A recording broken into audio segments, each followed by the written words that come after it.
Assalamualaikum warahmatullahi wabarakatuh. Alhamdulillah teman-teman bisa bertemu lagi dengan saya Yongki Ade Pranoto dari kelas IPM dengan nomor induk mahasiswa 201180465. Di sini saya akan mencoba menjelaskan materi tentang tradisi Islam di Nusantara. Yang pertama adalah sebagai tradisi Islam di Nusantara, yang kedua adalah sebagai apresiasi bentuk tradisi kesukuan Islam di Nusantara. Sebelum kita masuk ke materi yang akan saya jelaskan, marilah kita mereview dulu tentang buku yang akan digunakan oleh peserta didik. Ini adalah buku dari Direktorat Pendidikan Madrasah, buku tentang sejarah kebudayaan Islam, kurikulum 2013, Sanawiyah Mas 9. Budaya lokal Nusantara. Kita arahkan atau kita amati dulu kompetensi inti dan kompetensi dasar guna untuk mengarahkan pada peserta didik kita. Yang pertama adalah kompetensi inti. Kompetensi inti sendiri itu KI 1 tentang aspek spiritual, yaitu menghargai dan menghayati ajaran agama yang dianutnya. Kemudian KI 2 yaitu menghargai dan menghayati perilaku jujur, disiplin, dan tanggung jawab, serta toleransi gotong royong, sopan santun, percaya diri, dan berinteraksi secara efektif dengan lingkungan sosial dan alam dengan jangkauan pergaulan dan keberadaannya. Aspek kognitif KI 3 yaitu memahami dan menerapkan pengetahuan yaitu berupa faktual, konseptual, dan prosedural.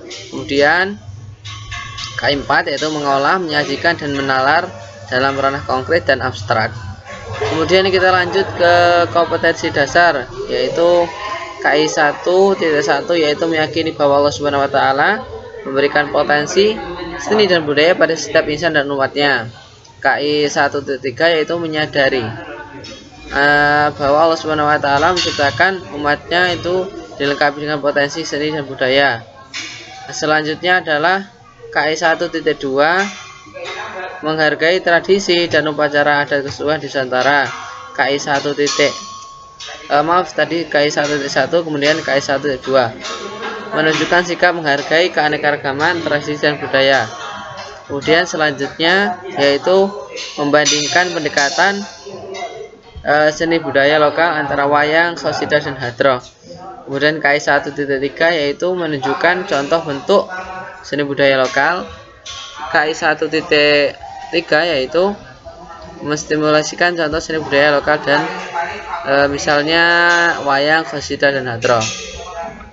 Kemudian kita arahkan peserta didik untuk melihat atau mengamati gambar-gambar yang ada di dalam buku paket tersebut. Di sini kita lihat ada gambar wayang dan gambar orang sedang memainkan hadroh. Ini ada hubungannya dengan apa yang akan kita sampaikan nanti ya teman-teman. Yang pertama adalah seni wayang. Ini adalah contoh pewayangan dari Arya Gondomono, yaitu salah satu cerita wayang yang bukan termasuk dari cerita Mahabharata, tetapi pujangga Jawa memasukkannya dalam cerita wayang tersebut. Kemudian ini ada seni hadroh, yaitu seni yang diakulturasikan dari seni budaya Arab dan Nusantara. Ini banyak terdapat di Melayu dengan memakai songkok khas Melayu dan juga memakai sarung. Kemudian peserta didik kita arahkan bagian B, yaitu kita berikan kesempatan pada peserta didik untuk menanyakan sesuatu dari apa yang sudah dilihat tadi. Kemudian yang C, bagian C, yaitu kita review sedikit daripada materi tentang seni budaya lokal, yaitu seni bukanlah hal yang haram dalam suatu pendidikan atau ajaran agama Islam, karena dengan seni kehidupan manusia akan lebih indah dan nyaman untuk dinikmati. Nah, seni budaya ini contohnya para ulama zaman dulu dan wali itu bukanlah orang-orang yang bodoh atau tidak tahu agama, dalam Islam. Tetapi para ulama itu secara cerdas dan batin mampu menerjemahkan pesan Islam yang ada di dalamnya, baik pun pesan moral maupun pesan-pesan yang tersirat dalam Al-Quran dan hadis. Itu secara di cover dengan menggunakan berbagai alat atau berbagai media, contohnya wayang, kemudian qasidah, tarisapin, hadroh, dan mauludan. Ini adalah pesan-pesan atau secara ringkas dari pesan-pesan yang ada di dalam Islam. Kemudian di bagian D, peserta didik ini diberikan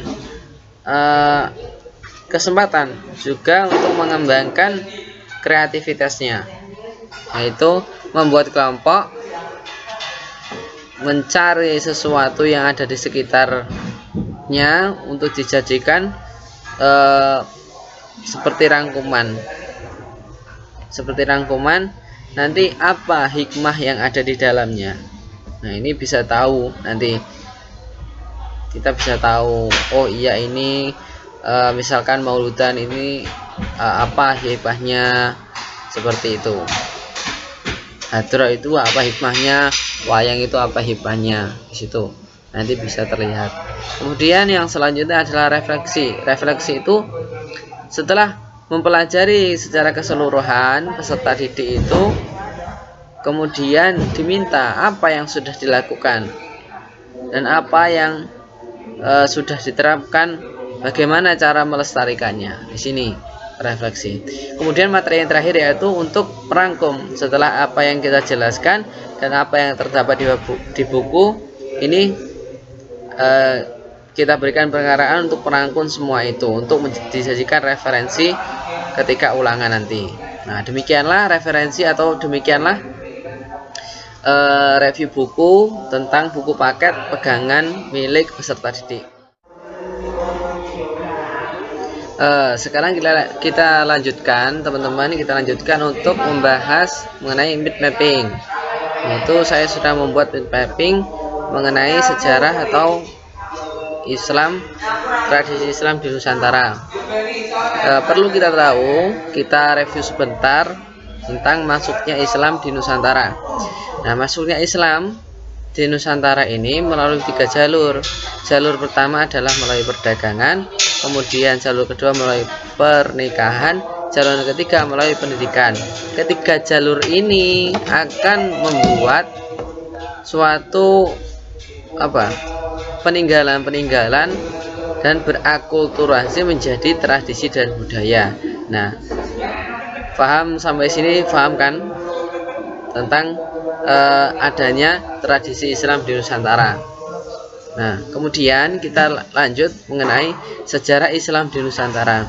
Sejarah Islam di Nusantara ini adalah seni dan budaya memiliki peran penting dalam penyebaran agama Islam di Nusantara, di Indonesia. Yang kedua, hubungan Islam dengan seni dapat dilihat dari teks-teks klasik seperti lirik, nazom. Nah, ini contohnya seperti orang-orang yang di pujian itu, pujian ketika akan sholat itu kan mengandung pesan-pesan moral atau pesan-pesan yang mengingatkan kita kepada Nabi Muhammad, kepada kematian dan lain sebagainya. Itu tidak akan lepas dari seni. Kemudian Wali Songo dengan menggambarkan seni di dalam Islam, menggambarkan seni dalam Islam seperti cerita pewayangan. Nah, ini masyarakat Indonesia ini adalah sangat suka dengan pewayangan ini. Nah, tetapi Wali Songo ini dengan kebijaksanaannya mengubah daripada alur cerita atau diisi dengan cerita-cerita Islami. Kemudian pelestarian seni dan budaya bernafaskan Islami ini terdapat dalam seni hadroh tadi. Seni hadroh tadi zapin, mauludan, seperti itu. Ini kan di dalam covernya memang itu bukan yang diajarkan ketika zaman dulu. Maksudnya ketika zaman Nabi memang tidak ada, tetapi kan secara cover, secara isinya itu adalah sesuai dengan syariat-syariat Islam. Kemudian tradisi Islam di Nusantara. Tradisi Islam di Nusantara sendiri itu dibagi menjadi dua, yaitu yang pertama adalah sebagai bagian dari tradisi Islam, yang kedua apresiasi tradisi dan upacara adab kesukuan Nusantara. Pembahasan yang pokok yang saya akan bahas adalah mengenai kesenian, mengenai bagian dari tradisi Islam. Yang pertama adalah kesenian. Kesenian merupakan bagian dari kebudayaan. Nah, ini memang setiap seni yang dihasilkan dari pemikiran akal manusia ini akan menjadikan budaya. Kemudian yang kedua adalah kebudayaan diartikan dalam hal yang berkaitan dengan budi dan akal. Setiap budi dan akal pikiran manusia yang tertuang dalam suatu bentuk abstrak maupun non abstrak nanti akan menjadikan suatu budaya dan tradisi turun menurun. Nah, di sini yang ketiga tradisi adalah adat kebiasaan turun menurun dari nenek moyang yang masih dijalankan masyarakat. Nah, ini yang masih kental, yang masih dijalankan oleh masyarakat, ini disebut dengan tradisi. Nah, kebudayaan Islam di Indonesia berkembang setelah terjadi akulturasi atau pertempuran dua budaya atau lebih saling bertemu dan saling mempengaruhi. Contohnya apa? Contohnya seperti tadi cerita pewayangan. Nah, ini akulturasi dari budaya Hindu mengenai cerita Mahabharata yang sudah masuk terlebih dahulu di Nusantara. Tetapi para ulama tidak berhenti sampai di situ. Mereka memikirkan bagaimana caranya agar masyarakat Indonesia ini mau mengikuti ajaran agama Islam, yaitu dengan cara sedikit-sedikit memasukkan atau mengakulturasi budaya lama dengan budaya Islam. Jadilah wayang dengan cerita Islam. Kemudian yang terakhir yaitu unsur-unsur budaya setempat yang bernilai Islami dilakukan oleh para mubalik yang menyampaikan dakwah risalah Islam di Indonesia. Nah, ini sudah jelas ya, teman-teman. Demikianlah presentasi dari saya. Mohon maaf. Assalamualaikum warahmatullahi wabarakatuh. Selanjutnya akan disampaikan oleh saudara saya Yanuar Fajar Ramadan. Ya, selamat siang. Saya Yanuar Fajar Ramadan dari PAIM.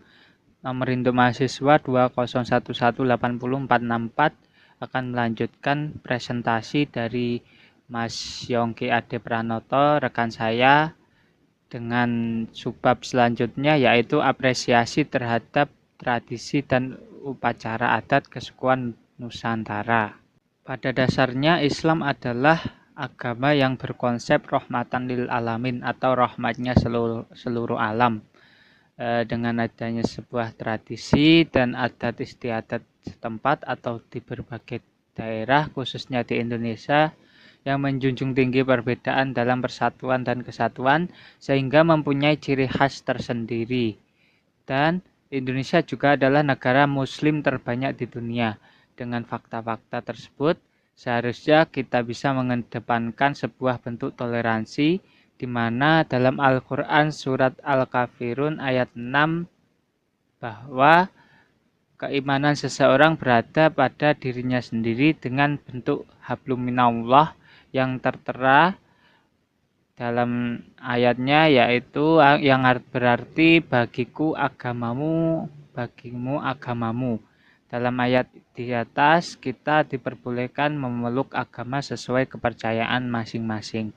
Seperti halnya Pancasila, sila pertama yaitu ketuhanan yang Maha Esa, dan dapat dikorelasikan dalam sebuah apresiasi dalam tradisi, adat, dan juga budaya.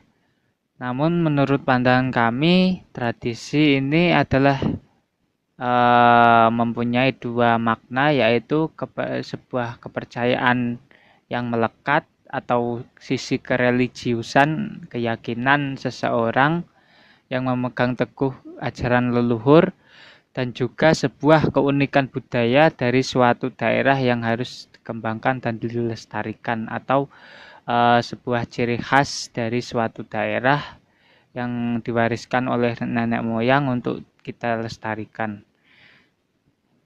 Adapun beberapa cara pengapresiasian tradisi, adat dan budaya kesukuan di Nusantara, yaitu bentuknya yang pertama adalah akulturasi budaya. Di sini akulturasi budaya adalah penggabungan antara dua budaya untuk dijadikan satu dalam wajah baru, akan mudah diterima dalam masyarakat. Dikarenakan konsepnya yang hampir sama, bersumber dari kebudayaan setempat dan kebudayaan luar yang dimodifikasi dan disesuaikan dengan kehidupan masyarakat. Akulturasi budaya ini juga disebut dengan bentuk apresiasi terhadap budaya, tradisi, dan adat istiadat yang ada di Nusantara. Karena konsepnya menggabungkan antara kebudayaan yang berbeda. Hal ini adalah sebuah penyatuan tanpa pemaksaan dan penghilangan identitas suatu masyarakat. Contohnya yang ada di Jawa khususnya, yaitu syiar dari para wali songo atau wali sembilan di Jawa, khususnya Sunan Kalijogo, yang menggunakan adat Jawa seperti berpakaian Jawa untuk berdakwahnya, terus berdakwah dengan gending-gending atau tembang, atau dalam bahasa Indonesia yaitu lagu, dan juga memainkan wayang untuk media dakwahnya, dan masih banyak lainnya. Yang kedua adalah pengenalan dan pelestarian budaya sejak dini. Pengenalan budaya sejak dini juga merupakan sebuah apresiasi dari tradisi dan adat istiadat. Mengapa harus dikenalkan sejak dini? Seiring berjalannya waktu dan modernisasi zaman, nilai kebudayaan serta tradisi dan adat istiadat mulai hilang oleh budaya barat yang serba modern, sehingga kita generasi muda harus mampu mempertahankan dan melestarikan budaya itu sehingga tidak menyebabkan hilangnya budaya tersebut, karena budaya tersebut adalah identitas kita di masyarakat atau masyarakat suatu daerah. Yang ketiga adalah budaya sebagai karakteristik bangsa, yaitu budaya juga merupakan hasil dari penciptaan dan penanaman oleh leluhur kita melalui fase-fase dan proses yang sangat panjang, dan juga melalui sejarah yang sangat panjang pula untuk kita dapat nikmati dan lestarikan di saat ini. Jadi di dalam suatu budaya atau adat istiadat sebagai karakteristik bangsa, yaitu terdapat pula nilai-nilai yang di dalamnya, yaitu kereligiusan, tradisionalis, serta nasionalisme. Karena pada dasarnya sebuah budaya adalah kekayaan dari negara kita, sehingga kita perlu untuk melestarikannya dan sebagai bentuk pengabdian terhadap negara dan juga bangsa. Yang terakhir adalah toleransi antar keberagaman budaya dan juga agama.